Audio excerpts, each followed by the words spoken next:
Hello, everyone. How are you? I hope you're all having a good day thus far. Today, we're going to tackle Chapter 12. And Chapter 12 is preparing and presenting your speech. And as you start working towards presenting um, your upcoming speech, it's really good to have at least an idea of how to put one together. A lot of people think that, a speech is just like an essay or something that you just read out loud. And it's really not the case. Creating an essay is very different than creating a speech. Uh, for the most part, you are when you write something for your audience where it's prepared for them to sort of imagine the message that's coming across in their own way of interpreting that message because they're just reading it. A speech is a lot different because you get to interpret the message for them and then you allow them to receive it straight from you. So it's important to understand sort of the concepts from preparing and presenting the speech. So uh, the first way to get started is choosing your topic. Well, it's not as easy as you might think it is. A lot of times people get hung up from the very beginning on creating a speech because they just don't know what to write about. Should I write about this? Should I write about that? What does my audience want to hear? Are they going to find my topic boring? And all these things come into play. And a lot of times in my speech classes, a lot of my students wait to the last minute, not necessarily because they're procrastinating, but a lot of times they can't make up their mind as to what topic to choose. Some of the best advice in choosing a topic is making sure you choose one that you feel comfortable sharing. Because if you feel comfortable sharing, it's going to be one that the audience is going to feel comfortable hearing. The other thing is write something that you might want to know about or write something that you're curious about. A lot of times your own curiosity or your own knowledge or expertise in the subject will translate into your speech itself and the audience will receive it better. A lot of times you can write about something that you may not know about, but you're curious about, and that curiosity, that'll come out. All right. The next thing is defining your purpose. What are you there to do? Are you there to inform? Are you there to motivate? Are you there to inspire? Are you there to remember? Are you there to persuade? There's all these different reasons as to why you're giving a speech. I'm here to share with you information on Tesla and what the car is. At that point, you're informing one. Within the same speech, you could say, I'm here to tell you about Tesla so you can go off and buy one. All of a sudden, your purpose goes from informing to persuasive because now you want them to do something. So understand what it is, what's the reason, what's the purpose of the speech to begin with. And in knowing the purpose, you got to be able to write a specific purpose and one that's realistic. And it has to be result oriented. In other words, you can't just talk for the sake of talking. You want to have a purpose. You want to make sure that at the very end there's something that's there's a goal that was met.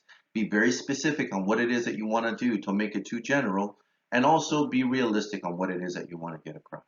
Okay. One of the things that you want to do is you want to state your thesis. When you're stating your thesis, it's your idea. What is it that you're saying? Are you saying that Tesla is one of the greatest cars ever built? Okay, that's your thesis. Now, when you give your speech, you got to back up that thesis, right? Um, Next thing that you have to do is you have to analyze the speaking situation. What's okay? So you're giving a speech, but what's where, who, when? Like, be specific about or have knowledge about what's the speaking situation. First thing is, who are the listeners? Who are you talking to? Right? Who's going to listen to the speech and why are they there? What is the audience purpose for being there that day? What are some of the demographics that you need to consider? The cultural diversity, the gender, the age, the group membership of the audience, the number of people there. All these demographics make a huge difference on your speech because it could change either some of the wording that you use, it could change the pace, it could change things like the volume. For example, if you're giving a speech in front of 5 people, that's very different than giving a speech in front of 50 people, 100 people, thousands of people, right?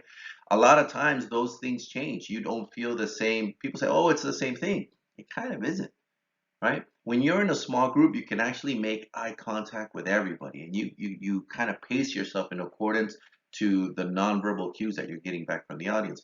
When you're speaking in front of 1,000 people, you can't make eye contact with the people in the back. It's different. You also want to understand the attitudes, the beliefs, and the values of the people who are listening to you. You want to understand what their attitudes are, what are their beliefs, and what are their values, because you want to understand how it is that you're either going to use their own beliefs in order to get that message across. It doesn't necessarily mean that you have to say things that your audience will agree with. There's an understanding that you know what your attitude is, but yet my attitude is different, and this is why. But knowing their attitude and understanding their attitude will either give you the opportunity to either say things that they'll agree with because you agree with it too, or say things respectfully in a way that although they may disagree with you, they're still willing to listen to the information that you're sharing. Also understand what's the occasion? What time of the day is it? What place is it? And what are the expectations for the audience? There's a big difference in speaking in front of an audience at 8 a.m. in the morning versus speaking to an audience at, let's say, 6 p.m. in the morning or 12 p.m. in the afternoon. Time matters. And if you don't think it does, think about your morning classes and think about your afternoon classes and think about how you feel as a student inside that class at those different times of the day. The morning class, you may still be a little bit sleepy, but you're more alert. In the afternoon class, you may be feeling tired because of the day and it may be hard for you to concentrate. It just kind of depends, right? The place that matters too. Does it have air conditioning? Is it hot? Is it small? Is it large? And then why is the audience there? What is the expectation? What do they hope to get out of that speech? Next thing you got to do is gather information. Any speech that you give has to be supported by facts and ideas that can fully support what your thesis is. You can do online research. You can do a library research. You can go to online research. Google Scholar is a great place where you can do online research. Some people even say Wikipedia. Wikipedia might be a good start, and I'm not saying you can't use Wikipedia, but remember, Wikipedia is not necessarily a source that you want to use for actual paperwork and essays that you're going to turn in or speeches that you're going to create. Reason being is that many times, if not most of the time, it's not peer reviewed. It can change at any time. Anybody can go in there and make changes to it. So online research may be using Wikipedia may be a good start to get you those research, but you always want to use reputable sources, especially when you go online. Google Scholar is actually a really good place for you to start. You could also go to library research, do online databases. You can actually go to the actual library, or if you prefer, you can do online libraries as well. Look at the databases like JSTOR, and they have tons of information that you can get by using academic journal articles by actual scholars who have created those articles who are peer reviewed to make sure that it's no more factual information. You can do interviews with people who may have experienced some of the things that you're writing about. And interviews are a great source of information because it's eyewitness or expertise in that particular subject. And survey research. Survey research is actually really good because a lot of times these surveys can produce information in a quantitative manner that helps support your position. It's always funny to me when you hear like commercials, for example, the toothpaste commercials that say, 4 out of 5 dentists recommend Colgate or whatever. Well, does it really matter that 4 out of 5 dentists recommend it? Well, maybe it does. And maybe the fact that more people are willing to recommend this product than not might be something that you're willing to then consider. So that's why research really plays a key role. Um, Now, we do all of this stuff in order to make sure that we have as much information within our speech to better support our thesis. Now, next thing we have is managing communication apprehension. Now, a lot of people call communication apprehension stage fright, right? And it's basically the idea that you are afraid to speak publicly or even to speak to someone. A lot of people say that's shy or whatever, but it's basically communication apprehension. It's anxiety from communicating with someone else or a group of people. And in doing so, there's both facilitative and debilitative communication apprehension. In other words, there are some things that are debilitating to your communication. So there are some things that actually limit your ability to communicate and to manage your apprehension. And there's some things that are more facilitative. In other words, help you deal with that communication apprehension. So if you have a fear of stage fright or fear of public speaking, there's things that facilitate or help you overcome that obstacle, or there are things that are debilitative that actually make it feel even worse. Some of the sources of debilitative communication apprehension, I'm sorry, could be previous negative experience. If you have ever given the speech and people laughed at you or they made fun of you or you just couldn't remember things or it just went wrong, that negative experience will have an effect on you because then you're not going to want to give a speech anymore because you're going to be afraid that that's going to happen again. Irrational thinking. That's when things that you think are going to happen really like make no sense that it would, but in your mind, oh my God, it's going to happen. One is a catastrophic failure. It means that it's just going to fail miserably, right?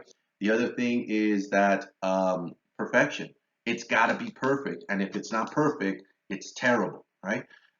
That's also wrong because perfection isn't there. There is no such thing as perfection, right? People strive for perfection, but they hardly ever get there because nothing's perfect. The greatest basketball player in the world, people have argued is Michael Jordan, or some people have argued it's Kobe Bryant. I personally think it's Kareem Abdul-Jabbar, but that's just me. But I could tell you that none of those people, as great as they might be, and as much as you want to consider them the greatest basketball player ever, never shot 100% from the free throw line because it's not perfect. Doesn't happen. The next thing is approval. You're seeking people's approval, and if you don't get it, then it's terrible. That's a debilitative behavior. Overgeneralization. It's not being specific enough. You're too broad and too wide, and you never really get to the specific point that you want to talk about. Now, how do you overcome debilitative communication apprehension? How do you overcome it? Is you use nervousness to your advantage. One of the things I always sort of think about is, when you're nervous, your foot moves, right? I always see people, you can't see me standing, but when people are nervous, you see, like, if you can imagine this is somebody's, foot on the floor, they're like, they're doing that, they're nervous, or their knee moves, right? And you could tell someone's nervous because their body shakes or their hand shakes or their feet shake. They tap on the floor. And that's really your body telling you that I'm afraid and I want to leave, right? It's called a flight or fight mode. And your body, when it's in a position that it doesn't like, it wants to leave, flights, right? And so that's why it shakes. It's just a natural thing that happens in your body. And so my thinking is, well, if you're speaking and you're noticing that you're shaking a lot or you're moving because your body wants to move, well, then move. Don't fight it. I don't mean run away and don't speak, but I mean walk around, use the area. If your hands are shaking, don't try to hold them stiff and clasp them in front of you because then it's going to make you look stiff. Use your arms, go like this, point, you, this, that. Eventually that'll help you and it'll actually look more professional as a speaker when you do that. So that's when you use sort of nervousness to your advantage. Understand the difference between rational and irrational fears. It's like, irrational fear is kind of like the idea that if you fail, if you don't do great on the speech, then you're going to fail the class. No, that's in most cases, that's not it at all. And in most cases, as long as you try, you really aren't going to fail, right? And so you have to sort of get it inside your head that just because you don't do well in the speech doesn't mean you're not going to do well in the class or any other irrational fear, right? You have to understand what's rational and irrational. Maintains receiver orientation. In other words, always keep the receiver in mind. Always keep the idea that the audience is the most important person in the room, and you want to make sure that they get the information that they're looking for, or that you want to share, or you think they should get. Keep a positive attitude. That kind of goes without saying. If you're just always negative and always angry and always sort of worried, then chances are that's going to show on your speech. Try to keep as positive an attitude as you can, not just for public speaking, but just in anything in life. The more positive attitude you're going to get, I'm a big believer in sort of karma, in that the more positive you are, the more positive you're going to get back. Be prepared. I can't say enough about this one. Practice, get your notes together, be ready so that when the time comes to do your speech or your presentation, you are fully prepared. You practiced it, you know the information, you have your notes, you're set, ready to go, right? Now, when presenting your speech, there's a couple of different ways for you to present it. I'm actually going to start at the bottom and go with a memorized speech first. And a memorized speech is really the idea that you memorized your speech and you know it verbatim, like word for word. The same thing, it's kind of like a manuscript speech. Well, actually, you know what? Let me start with the manuscript speech. Manuscript speech is basically nothing more than you reading out loud. That's what it is. If you've ever been to a service or some sort of event where they just have an essay or a book that they read off of you to the audience, that's all it is. It's reading from a manuscript. Positive thing about that, you never miss a word. Everything that's there will be said. You get it. Information gets across. Bad thing about it is that you're not really connecting with your students. Oh, I'm sorry, with your students, with your audience, and you're not really making good eye contact. Your nonverbal cues are minimal. So that's memorized speech is almost the same thing, except you're not really looking at a text of any sort. You're really just the text is in your brain, and you're just literally reading it off of your brain. So it's not very far off different from a manuscript, with the benefit that because you're not reading, you're not looking down and you're making more eye contact with the audience. But the bad thing about it is like just like everything else, you can adapt to your audience. You just have to go off from the manuscript of your brain. And the bad thing also is that unless you have a photographic memory, there's a chance you can either lose your spot within the speech or forget something. Which brings us back to the impromptu speech. Now, in the impromptu speech, this is a situation where you have to come up with something right off the bat. I can recall situations where, we're at a wedding and a cameraman comes over and says, "Would you like to say a message for the wife and, for the bride and groom or the people who are getting married today?" And you automatically have to like, "Oh, well, yeah, I wish you the best and well wishes and this and that." And you kind of caught off guard a little bit. Good thing about impromptu speeches is that a lot of times because they catch you off guard, you're less likely to lie, you're more honest, and it's more genuine when it comes out. Bad thing about it is that you're not prepared, and so you probably don't aren't able to use the best words possible for the moment. Now, an extemporaneous speech that kind of takes all the good things from those other speeches. For example, you don't have a full sentence, you don't have like a full sentence text, like an essay that you're reading off of, like in a manuscript speech, but maybe you have bullet points with just keywords or an outline with just keywords. Excuse me. You didn't memorize your speech, but you practiced it enough that you know what you want to say, right? You didn't memorize it word for word, maybe, but you know what are the key words and the key message that you want to get across. So you know that this part says this part says that, and this part says that. So you're able to make it sound more genuine.